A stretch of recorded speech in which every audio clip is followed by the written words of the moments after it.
जंगल में एक भैंस रहती थी जो जादुई शक्तियों वाली थी। वो अपनी जादुई शक्तियों से जंगल की रक्षा करती थी।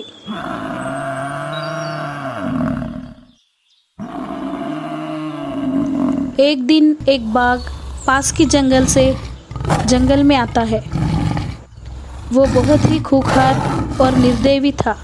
वो जंगल में आते ही मासूम जानवरों को बड़े ही निर्दयता से मारकर खाता है। जंगल के सारे जानवर इस बात की कहर से डर गए थे। एक दिन सारे जानवर मिलकर उस जादुई शक्ति वाली भैंस के पास जाते हैं और उससे कहते हैं, भैंस मासी हमारी मदद करो। उस बाघ ने मेरे सारे परिवार को मार डाला। अब मेरा इस दुनिया में कोई नहीं है, मैं क्या करूं? और हिरन कहता है, उसने मेरी माँ को भी मार दिया। यूँ कहकर सारे अपना अपना दुखड़ा बताने लगते हैं।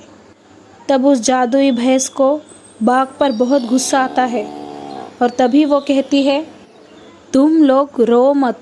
उस बाघ की ये मजाल कि मेरे ही इलाके में आकर मेरे ही परिवार को नुकसान पहुंचा रहा है। मैं उसे जिंदा नहीं छोड़ूंगी। ये कहकर जादुई भैंस वहाँ से उस बाघ के पास चली आती है।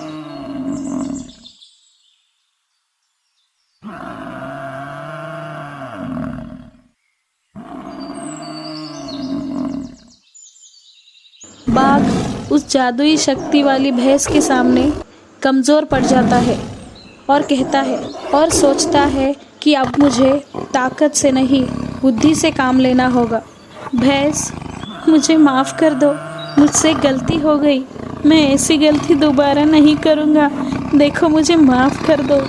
ठीक है, मैं तुझे छोड़ देती हूँ, पर तू इस जंगल में रहने लायक नहीं है। तू इसी वक्त इस जंगल को छोड़कर चला जा, फिर कभी इस जंगल में आने की कोशिश मत करना, वरना तुझे मैं जान से मार दूंगा। ये सुनकर बाघ वहाँ से भाग जाता है। बाघ बहुत घायल हो चुका था, वो भागते भागते थक जाता है, उसके पास भागने की भी ताकत नहीं थी। वो भागते भागते दर्द के मारे एक पेड़ के नीचे बैठ जाता है और फिर कहता है, अरे ओ भैंस, मैं तुझे नहीं छोड़ूंगा, तूने मुझे इस जंगल से निकालकर अच्छा नहीं किया है। बाघ फिर से चुपके से जंगल पहुंच जाता है और सबसे छुपकर जानवरों का शिकार करने लगता है। फिर एक दिन हाथी हिरन से कहती है, अरे हिरन, पता नहीं, मुझे कुछ दिनों से इस जंगल में गड़बड़ लग रही है। क्या मतलब? मुझे लग रहा है कि जानवर एक एक करके कम होते जा रहे हैं। तभी हिरन कहता है, अरे बहन, क्या कहना चाहती हो? मुझे लगता है कि जंगल में कोई भूत आ गया है, एक एक करके जानवरों को गायब कर रहा है। अरे ये भूत प्रेत की बातें मत कर, मुझे बहुत डर लगता है। यूँ बातें कर ही रहे होते हैं कि तभी वहाँ खरगोश आता है। अरे दोस्त, क्या तुमने मेरे बच्चों को देखा? वो दिखाई नहीं दे रहे हैं।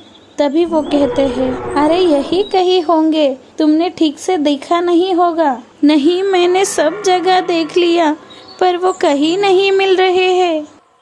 पता नहीं कहाँ चले गए हैं, मुझे तो बहुत डर लग रहा है। तुम परेशान मत हो बहन, चलो हम सभी मिलकर ढूंढते हैं। यूँ वो सब बच्चों को ढूंढने के लिए निकलते हैं। ये सब दूर खड़ा हुआ बाघ देखते रहता है और वो मन ही मन खुश होने लगता है। तुम सब मुझे ढूंढते रह जाओगे और मैं किसी के हाथ नहीं आऊँगा। मैं इस पूरे जंगल को बर्बाद कर दूंगा। ये सोचकर बाघ खुश ही हो रहा था तो दूसरी ओर सारे जंगल के जानवर उस भैंस के पास आते हैं और उसे सारी बातें बताते हैं। तब भैंस कहती है, अरे ये क्या हो रहा है? जानवरों को आसमान खा रहा है या ज़मीन निगल रही है?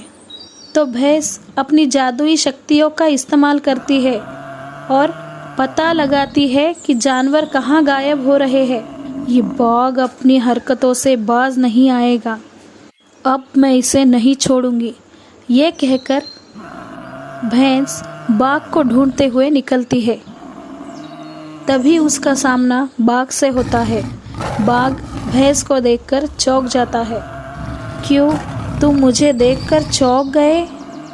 मैंने तुमसे कहा था कि जंगल छोड़कर चले जाओ, पर तुम अपनी हरकतों से बाज नहीं आए।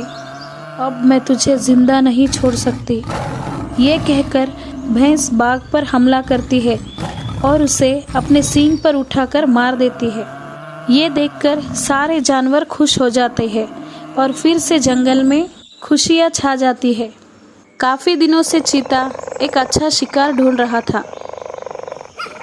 कई दिन हो गए थे, ना उसने अच्छे से कोई शिकार किया था और ना ही ढंग का खाना खाया था। और इसका कारण था उसका टूटा हुआ पैर। वो उसके टूटे हुए पैर के कारण ना ही कहीं ढंग से चल पाता था और ना ही शिकार कर पाता था। इस वजह से वह बेहद परेशान था और सोच में पड़ गया था, अगर ऐसे ही चलता रहा तो भूख के कारण मैं मर जाऊंगा। मुझे इसके लिए कोई दूसरा उपाय ढूंढना होगा। काफ़ी विचार करने के बाद चीते को एक अच्छा सा सुझाव सूझा और वो मन ही मन बेहद खुश हो गया। अगले ही दिन उसने बड़े ही प्यार से एक मासूम से सूअर के साथ दोस्ती कर ली और वो कहता है, देखो भाई, अब मेरे आखिरी दिन निकट आ चुके हैं। अब ऊपर जाने से पहले किसी भी मासूम जानवर को मारने से क्या फ़ायदा, और मैं जाते जाते सबसे अच्छी दोस्ती करना चाहता हूँ और इसकी पहली शुरुआत मैं तुमसे कर रहा हूँ। क्या तुम मुझसे दोस्ती करोगे? मैं तुम्हें कोई नुकसान नहीं पहुँचाऊँगा। मरने वाले की आखिरी इच्छा समझकर इसे कबूल कर लो और मेरे से दोस्ती कर लो। अगर तुम सच कह रहे हो तो मैं तुम्हारी बात पर भरोसा करता हूँ, मगर तुम मुझे कोई नुकसान नहीं पहुँचाओगे। बेचारा भोला भाला सूअर चालाक चीते की बात में आ जाता है और उससे दोस्ती करने की भूल कर बैठता है। लेकिन अचानक चीते ने अपना असली रंग दिखा दिया तो चीता उसका शिकार करके उसे खा जाता है। जब बाकी जानवरों ने चीते से सूअर के बारे में पूछा तो चीता ये कहकर बात को टालता है कि वो कुछ दिनों के लिए दूसरे जंगल में गया है। कह रहा था कि वो अपने किसी रिश्तेदार से मिलने जा रहा है और कुछ ही दिनों में जल्दी वापस आ जाएगा। कुछ जानवरों को चीते की बात पर संदेह तो हुआ, पर वो कुछ कह नहीं पाए। चीते ने अगला दोस्त गधे को बनाया और फिर वही चक्कर चलाया।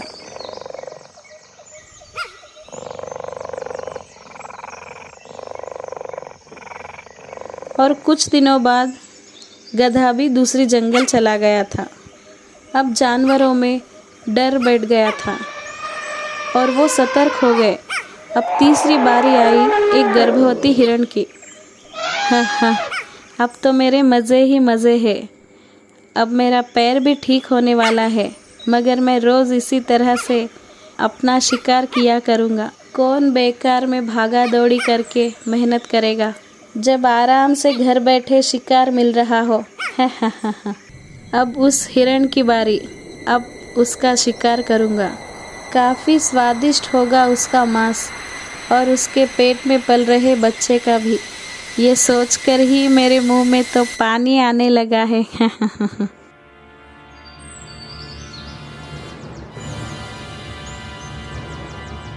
चीते ने अपनी मीठी मीठी बातों में हिरनी को भी फंसाया, पर हिरनी बाकी जानवरों की तरह इतनी भी बेवकूफ़ नहीं थी। वो बस एक सही मौके के तलाश में थी। वो मौका उसे मिलते ही वो उसे अच्छे से सबक सिखाना चाहती थी।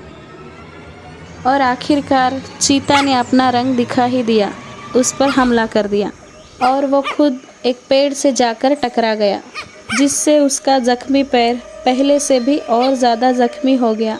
बस वही सही मौका देखते हुए हिरण ने उसे खूब खरी खोटी सुनाई। अरे दुष्ट चीते, तुम भोले भाले जानवरों को अपनी बातों में फंसाकर उनका शिकार कर रहे हो, पर तुम मुझे बुद्ध नहीं बना सकते हो। मुझ पर मेरे बच्चे की जिम्मेदारी है। आज मैं तुम्हें तुम्हारी दुष्टता का दंड ज़रूर दूंगी। फिर चीता कहता है, हाँ, मुझे माफ़ कर दो, मैं तो पहले से ही ज़ख्मी हूँ।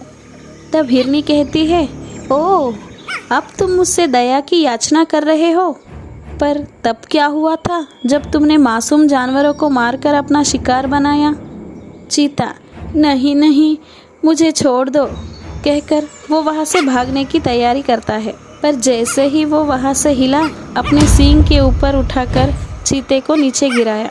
अब चीता पूरी तरह से मर चुका था। बढ़ा आया मासूम जानवरों को मारकर शिकार करने वाला। एक बच्चे को उसकी माँ के होते हुए कोई नुकसान नहीं पहुँचा सकता।